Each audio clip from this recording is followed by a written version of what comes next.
welcome back to the Faith Channel. And I hope you had a very Merry Christmas.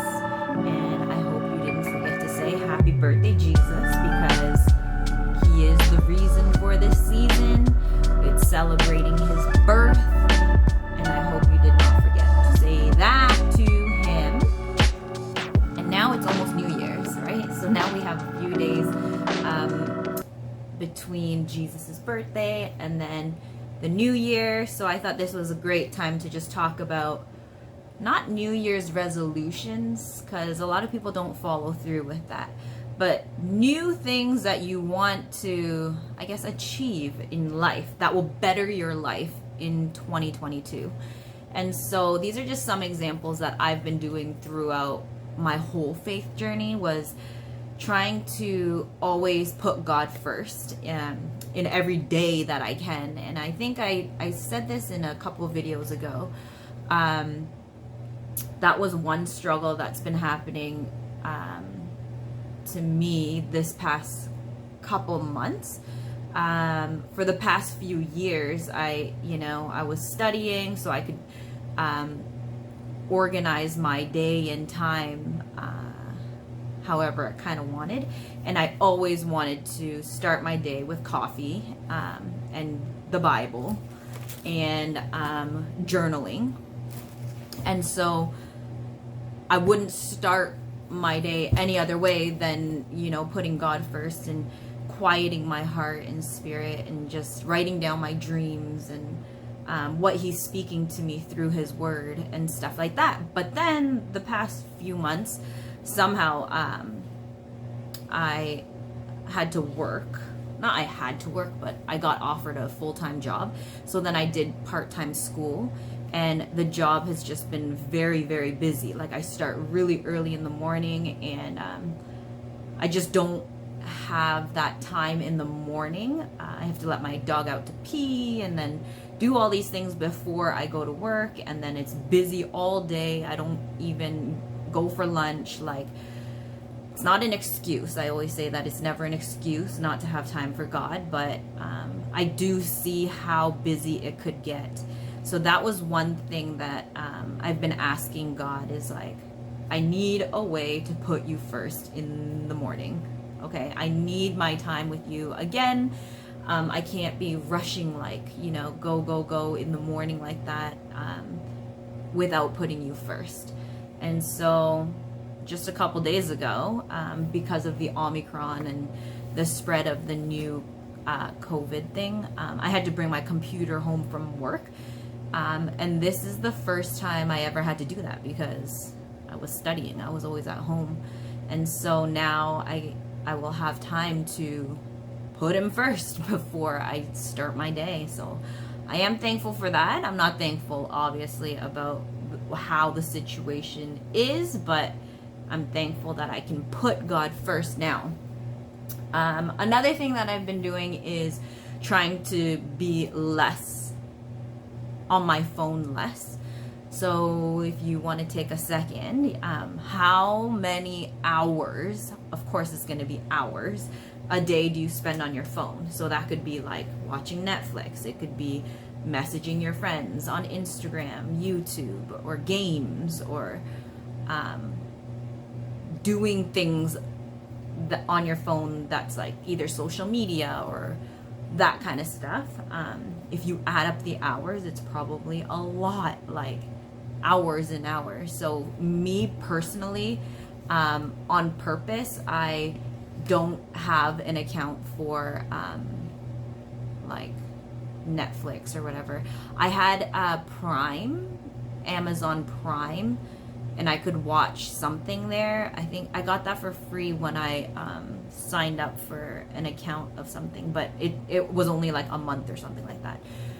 But I do see how much time you can spend just like on your phone looking at, whatever it is that you're looking at. Only God knows what you're doing on your phone, And so for me, when I make it a conscious effort to not just fill my time with like watching TV or watching movies, or I do enjoy documentaries and like biographies, and I do enjoy, of course, I love listening to sermons.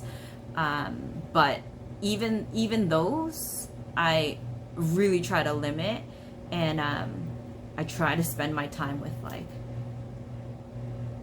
doing things that will like fulfill my life in eternity. I think, is that how to put it? Like, I want to fill my life and my time with either spending time with people, or like praying with people, or just reading his word. Like, for the past few days, I've just been like literally just like reading and reading and reading, and for Christmas and like reading all about Jesus's birth again. It's like you can never have enough of his word, right? Because his word is literally alive, and active. So when we read, he speaks to us through his word. He teaches us as we read.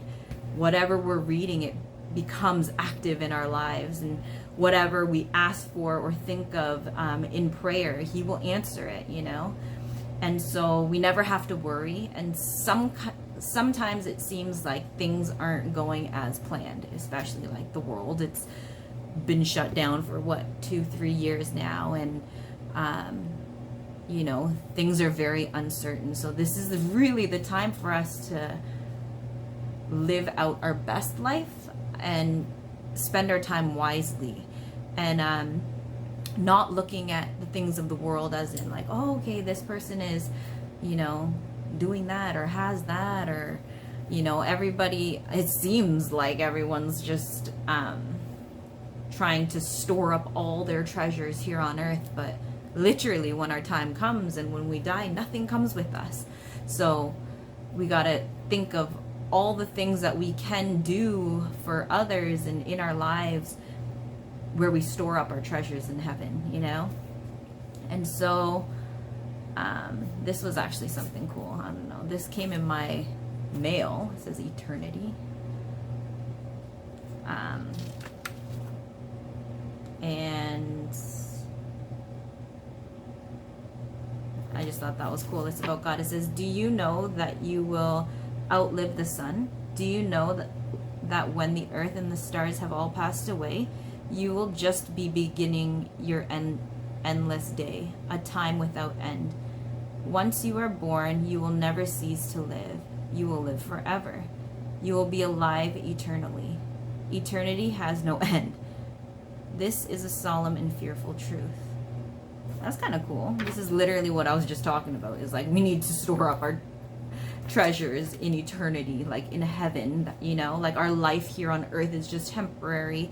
That's not what we live for. We live for what happens after we die, right? And so that's just a food for thought, I guess. Is that what people call it? Food for thought? Yeah, think about that. Where do you think you go after we die, after this time on earth ends, you know? So how can we live our best life here on earth, like as happy as we can be, as kind as we can be, as generous as we can be, as loving as we can be, and not selfishly for ourselves, but for one another, you know? And so that's the things that God is looking at. He knows our every thought, our every being. He knows every single thing. He knew us from before we were born. And I think that's so crazy, is that he knew that we would be talking like this before we were born. That's kind of crazy, right? And he knew what your name is going to be. He knows what you're going to look like. He knows what you're doing. He knows what you're thinking at this moment. He knows what you're going to be doing and thinking in the next hour. You know, I don't even know what we're going to be doing after this, you know?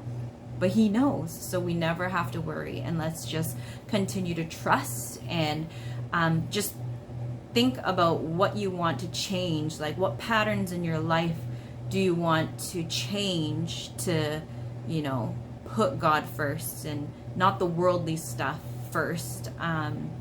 What do you want to change in 2022 that, you know, that will better our soul, our spirit, our mind, our strength,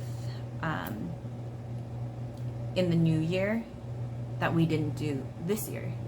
There's so much that we can learn and grow from, and we're always forever learning and growing. So let's do this together. I'd like to hear what you want to change or what you would like to pursue. And yeah, like God will answer every prayer. He already knows your dreams. He knows your passions. He knows the plan for your life. The thing is, you may not know. Like, we don't really know, but He knows. So we have to give Him that time to like speak to us and teach us and guide us in what He wants us to do with our life. So how are we going to hear Him if we don't give Him any of our time, right? And we fill it with a whole bunch of worldly things, busying ourselves with useless, lifeless things that don't give us hope, that don't give us life, that don't fill our hearts and spirits with purpose, really, right? So that's my prayer to you, is like, God has a purpose for your life. And so yeah, I'm excited to see. Let's work towards becoming better people for 2022, okay? So reach out to someone today in kindness and in love. And until we meet again, Jesus loves you. Bye.